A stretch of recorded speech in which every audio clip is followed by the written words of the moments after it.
The 76ers have been kicking it on the road for a while. Furkan Korkmaz leading the squad onto the bus in the Mile High City. Danny Green. I'm not sure what to say, other than I like it. I like it, Danny. I do. Tobias Harris, a man who is always Natalie clad.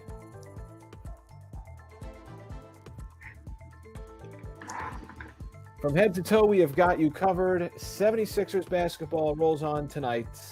This road trip winds down at Ball Arena, aptly named, in Denver, Colorado. 76ers and the Denver Nuggets. Welcome to 7-6 Live Countdown presented by Tissot. Good evening, Lauren Rosen. How are you? I'm doing well. How are you, Seltz? We're here. It's not a 10 p.m. local time game, so I'm feeling alive, fresh, energy.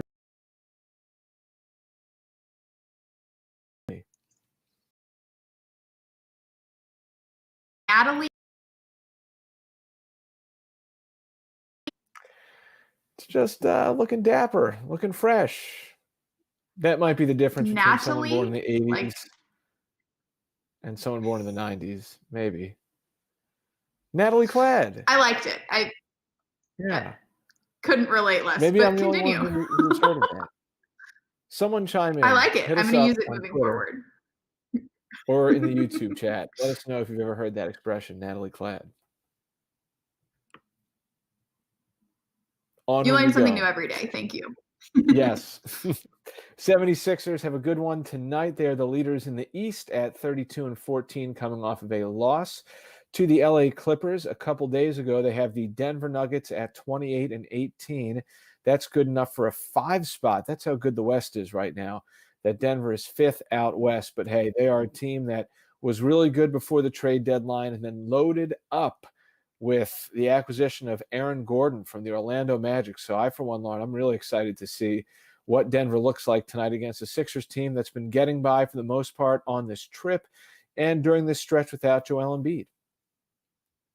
Yeah, this was a Nuggets team that was already pretty deep prior to the trade deadline, and then they made some significant moves at the deadline, and they're seeing those guys folded in. Of course, the Sixers also made a pretty significant move in George Hill, who's rehabbing from injury, but will be joining the team, of course, as soon as he can, and I look forward to seeing how he folds in with your 76ers. Sixers are 3-1 on this 6-game road trip. They have one more game after tonight back in the Eastern time zone on Thursday against the Cleveland Cavaliers, a team that's lost some personnel over the course of the last couple of days in the aftermath of the trade deadline and the buyout market. But tonight for the 76ers, they've had 2 days, like we have all, to reset and focus on a really good Denver team while shorthanded and try and cleanse some of the stuff that happened against, let's face it, a really good Lauren LA Clippers team. I think that first and foremost should be the story, not even necessarily that the Sixers lost, taking into the caliber of opponent they played. For sure, Seltz. The Sixers, like it or not, were probably bound to drop a game during Joel's absence, and the fact that they went 3-1 to start this trip is certainly an accomplishment. That's a good record to have on a road trip. Even we struggled a little.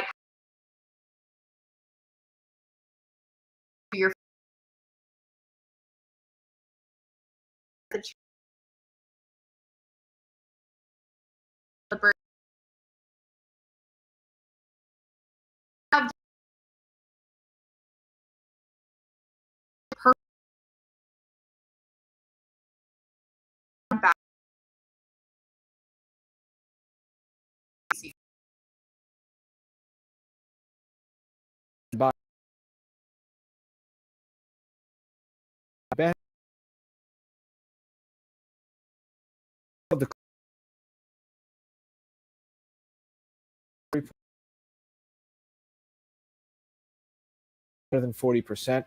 They shot over 42% in the game, 53% overall.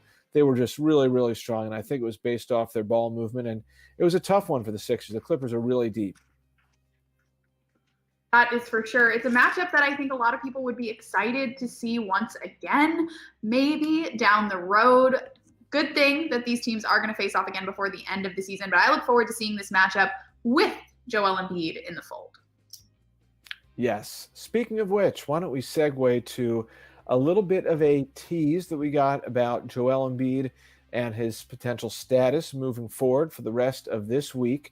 Doc Rivers, following yesterday's practice in Denver, saying that for the next two games, the Sixers essentially going to get by with what they have in terms of available guys to play at the 5.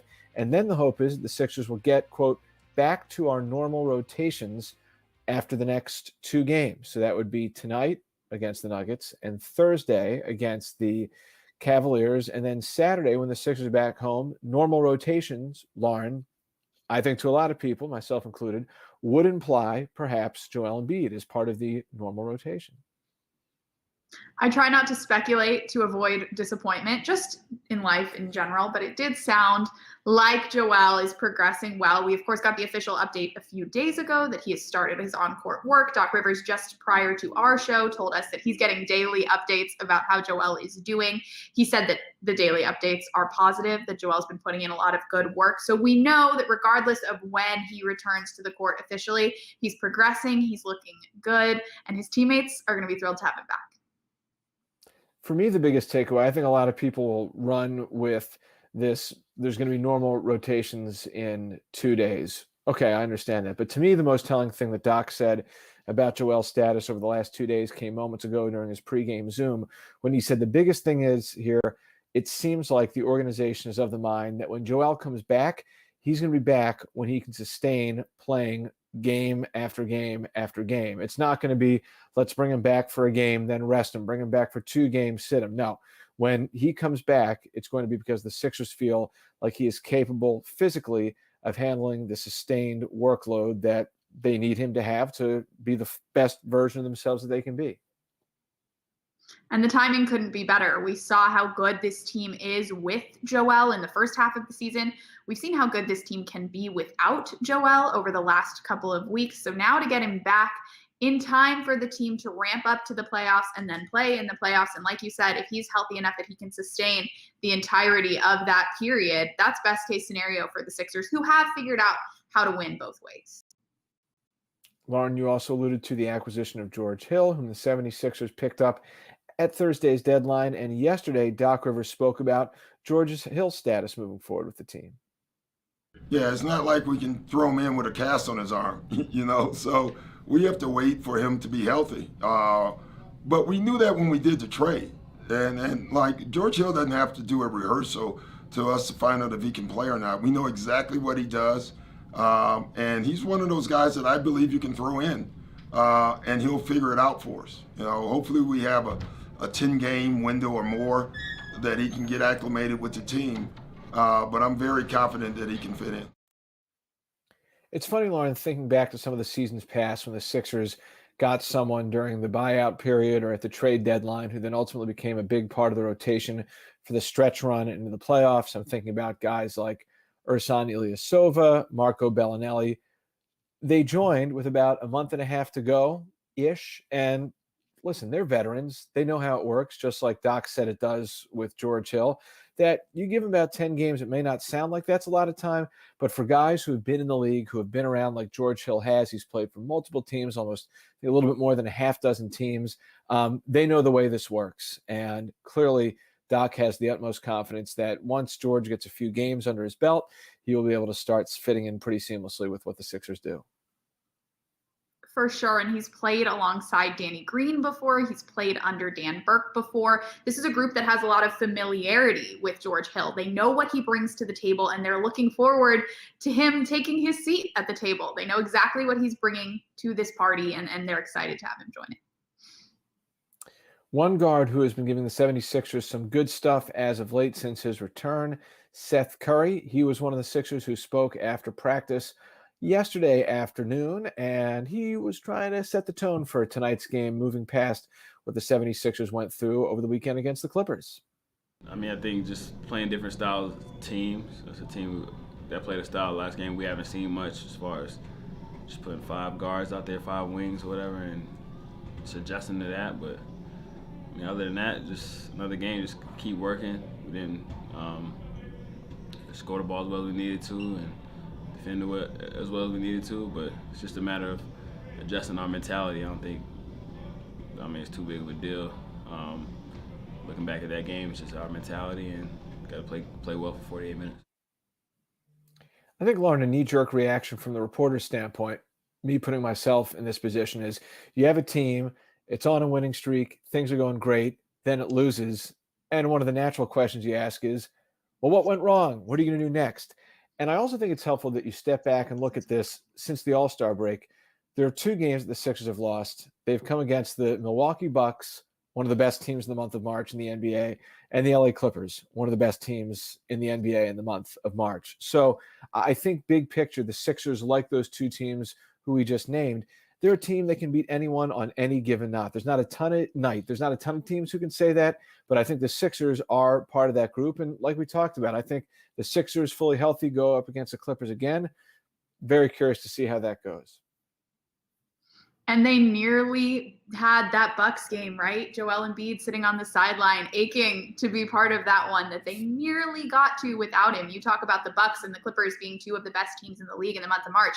Another one of the best teams in the month of March, the 76ers. They've been really solid despite having lost their best player. And I know we might sound like broken records here at this point, talking about how well this team has performed without Joel, but it's really worth discussing. And I'm not sure that this league has talked about it quite enough, the success that this team has found and the narrow losses that they've had to take even without their best player. It's been really impressive. And of course, you're thrilled to get Joel Embiid back whenever he is available. But I think that the team will look back on this period of time and say that they learned and accomplished quite a bit. One of the biggest things has been that the defense for the Sixers has been able to hold the fort without its anchor in Embiid. That's what's put them in position to win games late, be competitive. Right now, they're number 2 in the entire league in defense for the season. They're number 1 in defense since the All-Star break. Our guy, Matisse Thybulle, a big part of that. Somehow, Lauren, a game went by against the Clippers over the weekend where Matisse did not have a steal, very rare. But, oh, by the way, he had 2 block shots. He's just been really fun to watch in his second season. Yeah, it feels like he's really coming into his own. You're no longer surprised to see those big athletic dunks that we saw against the Clippers or against Sacramento. This is just sort of part of what Matisse Thybulle brings to the table, and he's becoming really reliable. There's the block that we were talking about, so challenging to accomplish and even more challenging to not get called for the foul. He's learning how to stay out of foul trouble a lot better and leading the league in a lot of statistics, not just per 36 minutes, helping or being among those leading the league in per game. He's averaging 19 points per game and still among the top guys when it comes to steals, deflections, even blocks. Really impressive what he's been able to do off the bench in just his second season. I know we talk all the time, Lauren, about the 3-point potential of Matisse as he knocks one down from straight away. I think that's noteworthy. A lot of times we see him setting up in the corner a little bit more above the break, but a straightaway 3, nice to see from Matisse. But we lose sight of the fact that he is dangerous in the open court.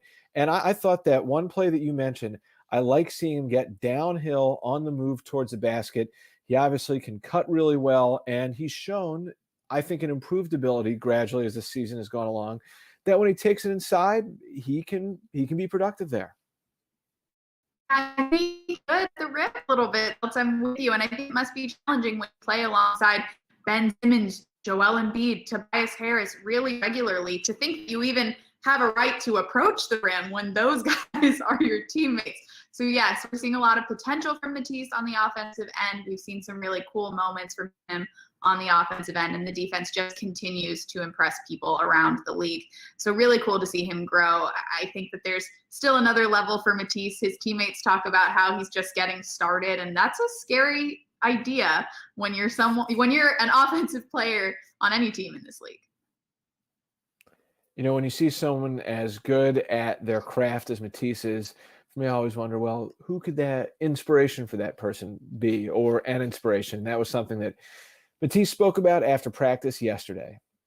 I mean, Danny's one of those guys, like when I'm coming into the NBA and just being very aware of what I bring to the table, that I wanted my career to emulate, in a sense. I mean, being able to play with him and play with a player who has a very similar skill set, but just a little bit more refined than myself is huge. Just being able to pick up on his tendencies from watching, and then also just as like a mentor, giving me advice and helping me through the things that I struggle with, because he's seen it all.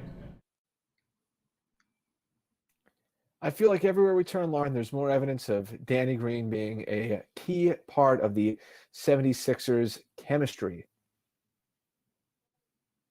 For sure. We saw Daryl Morey join Danny Green on his podcast Inside the Green Room a couple of days ago, and said that it was important to keep Danny on this team because there's a statistic out there that says the teams that Danny's on end up winning championships lately. He is definitely part of the secret sauce, not so secret sauce, of this team on and off the court. And it's been a pleasure to hear his teammates talk about the leadership that he's brought, the individual relationships that he's developed. The Danny Green experience has been a good one, Seltz. It's amazing. It seems like forever ago that he and Dwight Howard got their rings at Staples Center before the game last Thursday against the Lakers. But both those guys, I think, to underscore your point, they have championship pedigree, and they're a big part of keeping the vibes upbeat with the Sixers. For sure, and it has been nothing but a pleasure to watch both of them. I got to catch up with Dwight Howard, that second former champion that you mentioned, yesterday. It was yesterday. Dwight, you've played against George Hill a bunch of times in your career. What do you like most about his game, and are you excited to have him alongside you?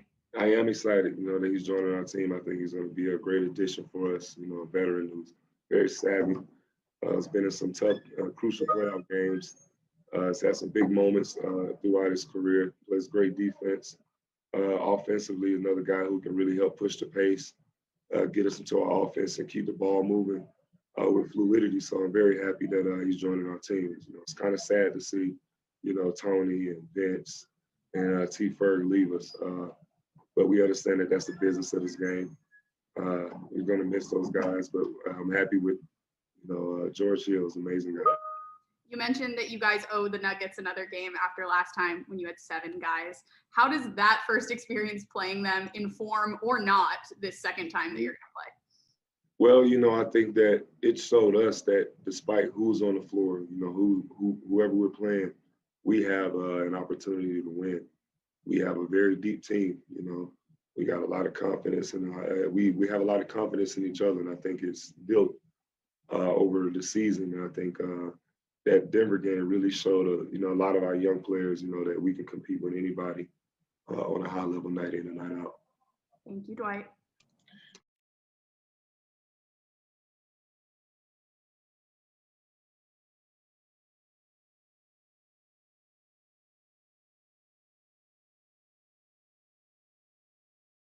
Oh, I'm so sorry, everybody. That's on me. The mute happened. My Alexa was making some noises. We're doing this from home. I had to figure that out while Dwight was talking. You heard him make me laugh. Now I'm making myself laugh about how silly I am that this is halfway through a season and I still can't figure out the mute button. But always a pleasure to hear from Dwight Howard. Apologies again for my technical difficulties. I will add that today we had our Women Who Inspire series kick off with the one and only Doris Martell. She is one of the member of the Sixers athlete care staff. She specializes in soft tissue and massage therapy, and we developed a feature to profile one of these women who inspires. So my name is Doris Martel. I'm from France, and I am the manager of manual and functional therapy.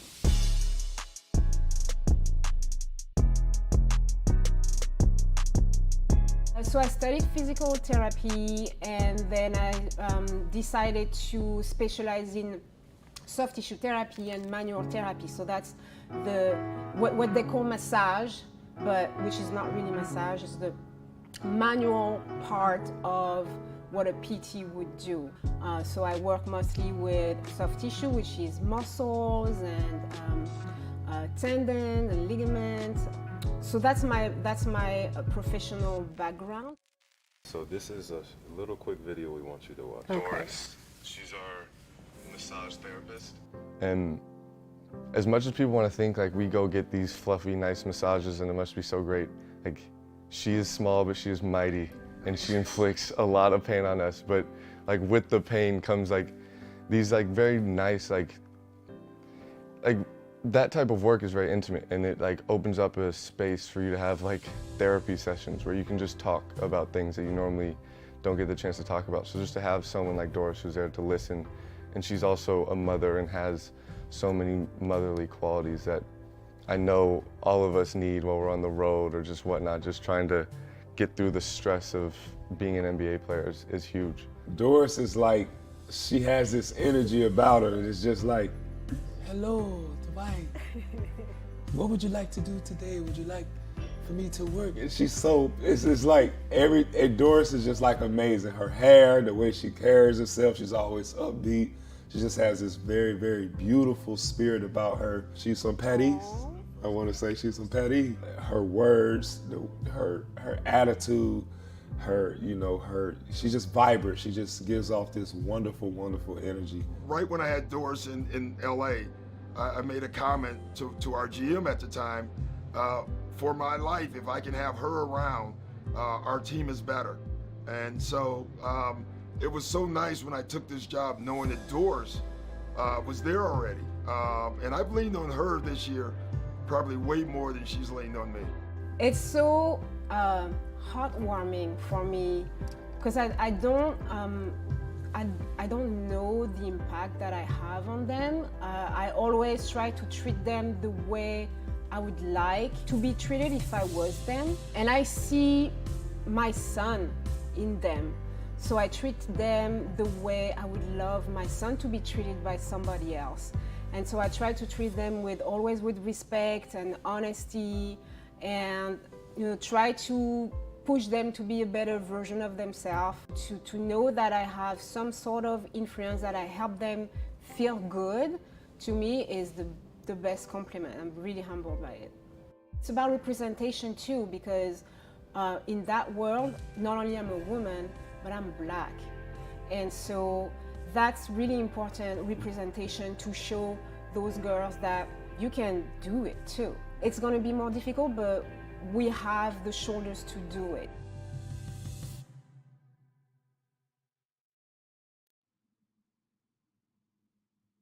I'll add on a personal note that Doris Martell is just one of the brightest lights in our organization. She's been such a pleasure to get to know over my few years with the organization. I feel very lucky to know her and get to admire her. And it was cool to hear from a lot of our players who obviously feel the exact same way. Really awesome to be able to feature Doris in this light. If you guys haven't seen it yet, there's a written feature on Sixers.com chronicling Doris's story and a lot of really cool multimedia stuff about Doris on all of our feeds. And of course, be on the lookout for some more. I think, Lauren, what a story like this underscores is just how many people are involved in positions that maybe the average fan wouldn't even think of that help contribute to the functioning of a professional sports team. I mean, listen, the guys who make it to the NBA level, they are gifted on a lot of fronts.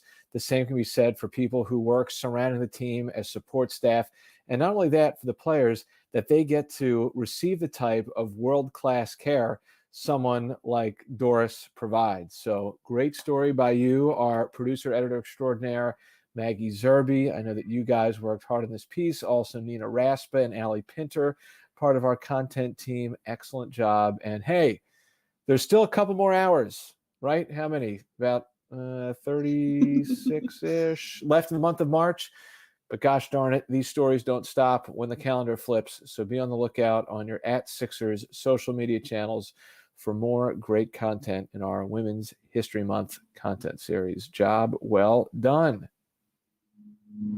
Thanks, Selt. And thanks as always for your support. You help us get all this stuff done and move things along. It's been really fun to work on these features with you and with the team that you mentioned. So be on the lookout for more. We have a few more women to feature in and outside of our organization. And I'm looking forward to fans having the opportunity to get to know those special women. Doris and the Sixers, they are at Ball Arena tonight, formerly known as Pepsi Center, in Denver, Colorado. The 76ers and a top team, even though they're not in the top four right now from the Western Conference, the Nuggets are very, very good. The opponent from the, I want to say infamous, but I would say famous, because infamous has negative connotations. Famous more endearing. The game we should all appreciate. Were you there? Did you watch it when Tyrese Maxey dropped 39 as a member of the 76ers against the Denver Nuggets back in January? Yeah, Seltz, I was hesitant to call this one a rematch because I don't think the rotation is going to be that similar to what we saw in this game right here. Tyrese Maxey really making a name for himself. This was sort of his welcome to the league. Everybody know my name game with those 39 points that you mentioned. Such a pleasure to watch Tyrese really take over in this game, kept the team in the game for a really long time, despite the fact that the Nuggets had about double the available players for this one. The Sixers really showed a lot of heart, a lot of mettle, a lot of grit in this one, hung in there till the end, but yeah, fell in that first one despite, they fought. They were the 76ers, they fought. We had a lot of fun that night at the center. The vibes were good despite the loss, and it's exciting now to see the team a little bit more healthy with a few more available players getting another crack at that same, well, enhanced, I suppose, Nuggets team. A shame we can't see Joel Embiid against Nikola Jokic in the regular season. That might have to wait for another point in time, but Jokic being mentioned in the same MVP conversations as Joel. And as we talked about at the top, Aaron Gordon now with the Nuggets. Yeah, this is a loaded Nuggets team. They're exciting. They obviously showed out last season. So I've enjoyed watching their progression. I enjoy watching the Joker. I don't think that he's the best center in the league. I am biased, however. It's been fun to watch this team progress over these last few years. All right, Lauren, I'm going to check. Just for accuracy, let me make sure I know what time it is. I'm going to get it one day. My Tissot Chrono XL NBA Special Edition, Spalding leather and all. Yes, it's time for the Tissot keys of the game. Let's do it. Here we are. Let's do it indeed. Go ahead, Lauren. All righty. So we just teed it up a little bit, but I said make the Joker work. It's going to be a tough night for the 76ers, of course, without their primary big man in Joel Embiid to defend Jokic, but we've seen some really good stuff from Dwight Howard lately, who will have his hands full down low. My opinion, if you make Jokic really work for it, he's leading this team across the board when it comes to statistics. You can slow down the entire snake, right? If you stop the head of the snake, you stop the snake. Jokic certainly the head of this snake, and if the Sixers can slow him down a little bit, I think they'll be all set. I took more than 24 seconds, but I don't regret it. I regret nothing. You're allowed. No, it was a great key. Totally valid, legit key. Listen, what are one of the great things about Jokic? It's he passes the ball tremendously well. The Denver Nuggets, statistically, one of the best passing teams in the NBA. They are also number 2 in the league behind the Clippers in corner threes. So, a byproduct of their passing, they get the looks they want, cover the corners. They shoot nearly 47% from the corners, which sounds insane until you take into account the Clippers, which shoot almost 50% from the corners. So the Sixers played the Clippers, obviously, 3 days ago. Denver tonight, as much as you can, cover those corners. That's where the Nuggets like it. I like it, Seltz. I'm with you. Couple of good keys. And as we wrap up our keys to the game segment presented by Tissot, I want to thank Tissot for my beautiful watch. I love yours, Seltz, with that Spalding leather. Mine, however, is the Tissot PR100. I have been wearing it since they sent it to me, not just for this show. I really like it. It has a water-resistant a pearl dial color, as well as a stainless steel bracelet. I really, really enjoyed it. It's so unique. It's convenient. It's simplified. And I think it's beautiful. I've really enjoyed wearing this watch. So thank you, Tissot, of course. I'll give you guys one more look to check it out. But I think it's pretty cool. Very nice. I don't think I've mentioned yet that the face of my watch glows in the dark. So for a guy who was always lost in the dark, that really helps. My kids like that. That's a feature that they enjoy and have fun with. Self, you saw my face. I am so excited about that. I recently found out a pair of my shoes glow in the dark, which I didn't know before. So I'm still, I mean, your children are, what, 3 years old? I'm equally excited by glow in the dark.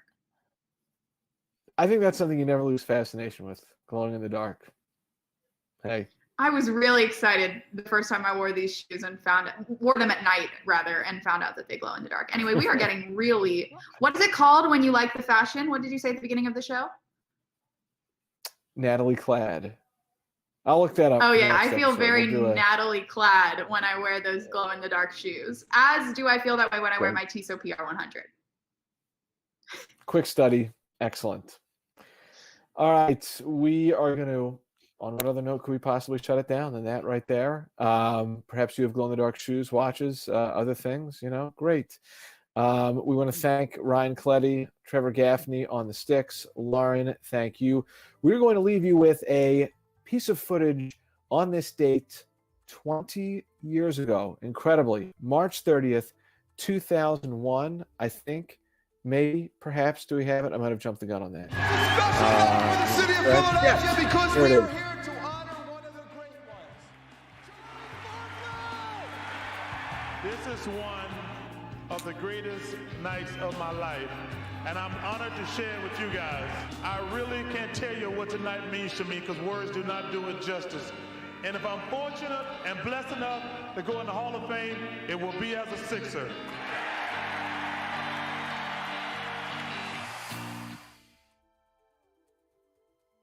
Love seeing that. How about the energy from Pat Croce, former team president, introducing Charles Barkley right there. And I loved hearing that Charles said, if I'm lucky enough to go to the Hall of Fame, I'm doing it as a 76er. And I think that was, now in the grand scheme of things for how long the pandemic's been, for me, one of the more memorable moments in relatively recent Sixers history when everyone was gathered together at the training complex when Charles Barkley's statue was unveiled on the Sixers Legends Walk. Just a great moment. Yeah, it was a special day, Seltz, and that feels like a lifetime ago prior to the pandemic. But shout out to Charles for always keeping us smiling, and that was an awesome clip to look back at. No doubt. All righty, enjoyed tonight's game. 76ers look to bounce back against Nikola Jokic and the Nuggets. See ya.